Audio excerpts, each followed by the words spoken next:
Assalamualaikum warahmatullahi wabarakatuh. Hai teman-teman, apa kabar? Berjumpa lagi dengan saya, Agustina Ambar Pertiwi MPD pada mata kuliah Biokonservasi.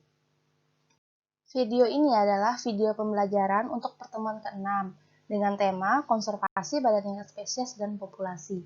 Setelah menyimak video pembelajaran ini, diharapkan kalian mampu memahami bagaimana pemantauan populasi dan memahami bagaimana strategi konservasi. Konservasi pada tingkat spesies dan populasi dapat dilakukan dengan melakukan pemantauan populasi. Pemantauan populasi ini dilakukan dengan melakukan sensus populasi secara berkala, yaitu secara terulang dan teratur, agar perubahan yang terjadi pada suatu populasi tersebut dapat diketahui. Hasil dari sensus populasi ini nanti akan digunakan untuk mempelajari apakah spesies tersebut menunjukkan reaksi positif terhadap upaya pelestariannya atau tidak. Dalam pelaksanaan pemantauan populasi dapat digunakan dua metode. Yang pertama dengan pengambilan sampel dengan membatasi gangguan atau non-invasif. Contohnya dengan pengambilan sampel rambut, kotoran, atau urin untuk dianalisis. Yang kedua dengan menggunakan perangkap kamera. Berikut beberapa contoh pemantauan populasi dengan metode survei. Pada gambar yang pertama, ini adalah pengukuran diameter pohon. Ini dilakukan untuk pemantauan struktur populasi dari tumbuhan rambai. Ini adalah penelitian saya dengan Yayasan Sahabat Bekantan Indonesia. Kemudian di gambar yang kedua ini ada penelitian survei dengan menggunakan teropong. Biasanya ini dilakukan untuk pengamatan burung atau melihat objek tertentu yang berada di tempat yang tinggi. Kemudian gambar yang terakhir, ini adalah salah satu kegiatan pemantauan populasi serangga, yaitu dengan mencatat serangga-serangga yang ada dan ditemukan di alam.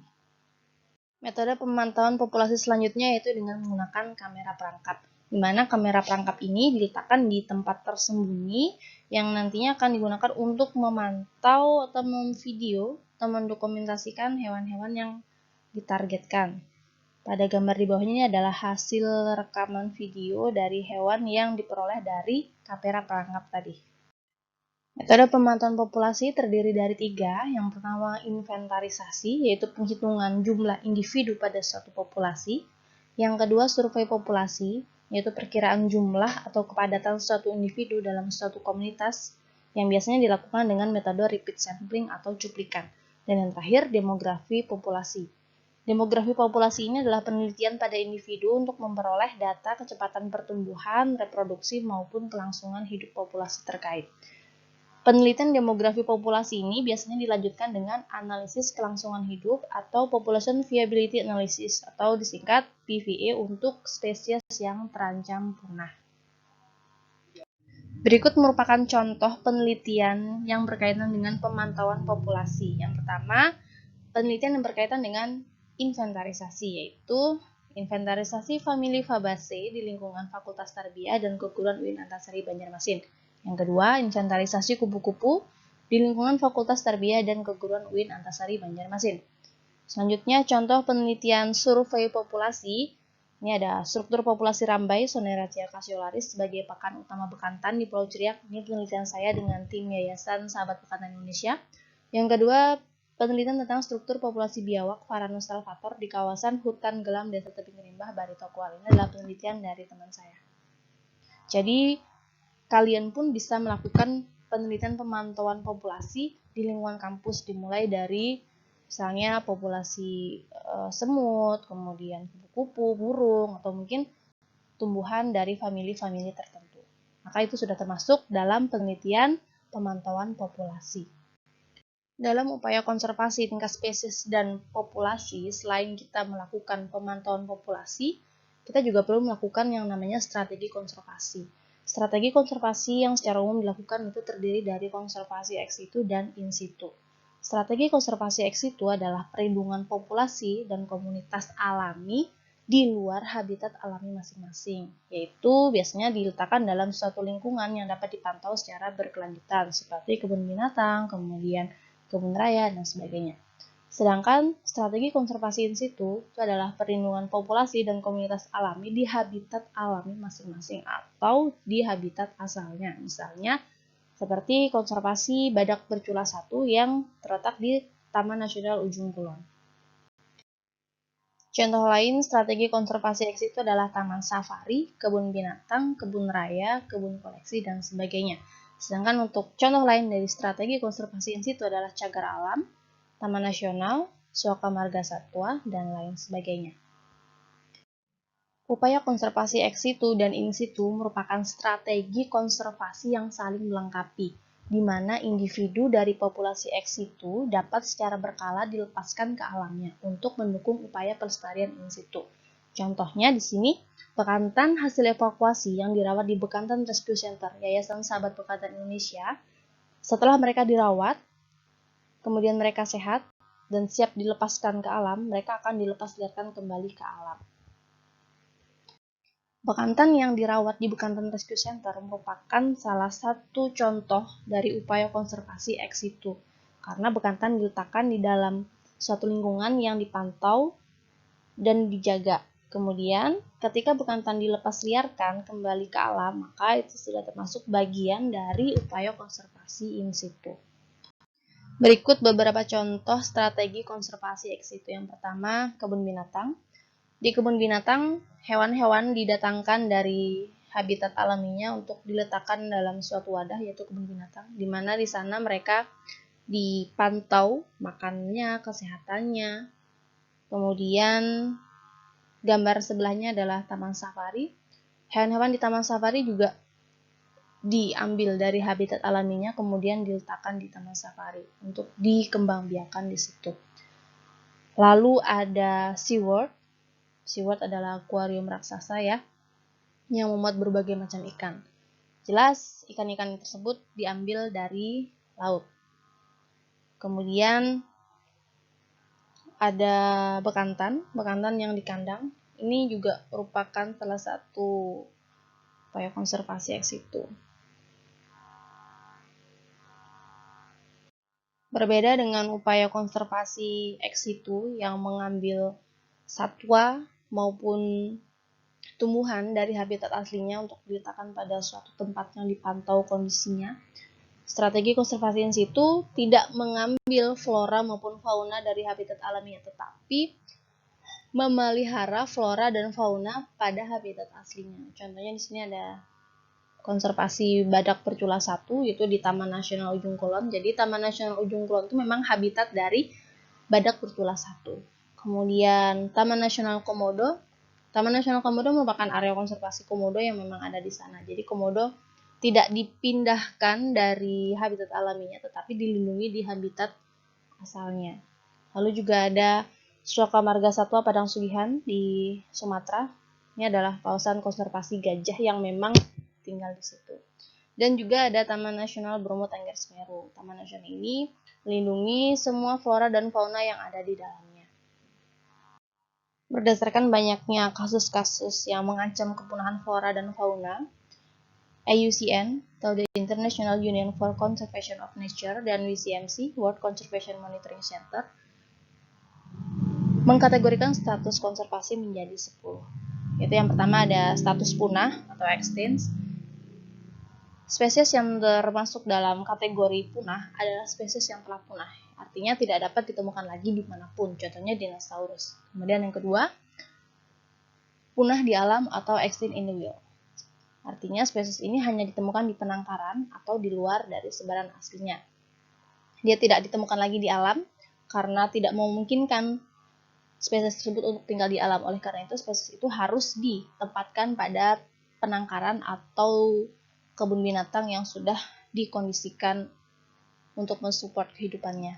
Lalu ada kritis atau critically endangered. Ini adalah spesies yang resiko kepunahannya sangat tinggi. Jadi ini sangat penting untuk dilindungi. Dan yang keempat, statusnya genting atau endangered, yaitu spesies yang resiko kepunahannya sangat tinggi dalam waktu dekat. Contohnya bekantan. Bekantan statusnya adalah endangered. Kemudian statusnya rentan atau vulnerable.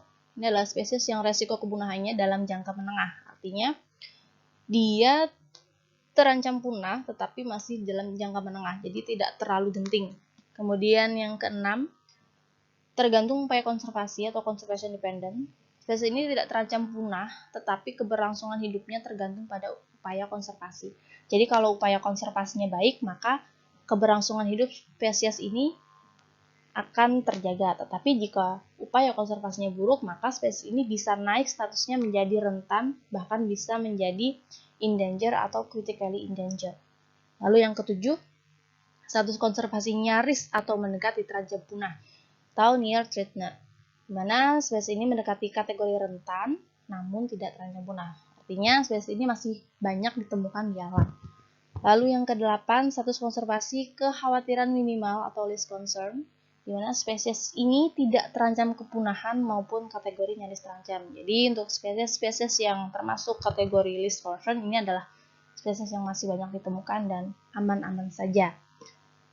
Lalu juga ada kategori kurang data atau data deficient, yaitu spesies yang tidak memiliki data yang cukup lengkap sehingga agak sulit untuk menentukan resiko kepunahannya. Dan yang terakhir, status konservasi tidak dievaluasi atau not evaluated, yaitu spesies ini belum dievaluasi untuk menentukan kategori ancamannya. Pada tingkat internasional, daftar dan perlindungan spesies terancam punah diatur dalam kesepakatan internasional seperti CITES, yaitu Convention of International Trade in Endangered Species, di mana spesies terancam punah didaftarkan dalam Red Data Book dan Red List. CITES ini terdiri dari 3 appendix, yaitu ada appendix 1, 2, dan 3. Appendix 1 ini adalah daftar seluruh spesies tumbuhan dan satwa liar yang dilarang dalam segala bentuk perdagangan internasional. Kemudian ada appendix 2. Appendix 2 ini adalah daftar spesies yang tidak terancam kepunahan, tetapi mungkin terancam punah bila perdagangan terus berlanjut tanpa adanya pengaturan. Dan yang ketiga, appendix 3. Ini adalah daftar spesies tumbuhan dan satwa liar yang dilindungi di negara tertentu dalam batas-batas kawasan habitatnya. Dan suatu saat peringkatnya bisa naik dalam appendix 2 atau appendix 1. Jadi kalau dari peringkat oleh CITES ini, peringkat yang paling tinggi atau paling berbahaya adalah appendix 1.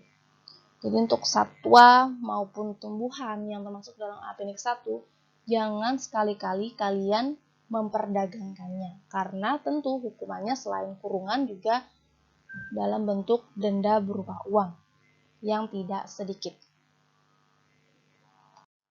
Demikian halnya dengan lembaga internasional yang mengatur tentang perlindungan flora dan fauna. Indonesia juga melakukan perlindungan terhadap flora dan fauna yang tertera dalam Peraturan Menteri Lingkungan Hidup dan Kehutanan Republik Indonesia, yaitu pada perubahan atas Peraturan Menteri Lingkungan Hidup dan Kehutanan nomor P20/Menl/HK/Kum.1/6/2018 tentang jenis tumbuhan dan satwa yang dilindungi.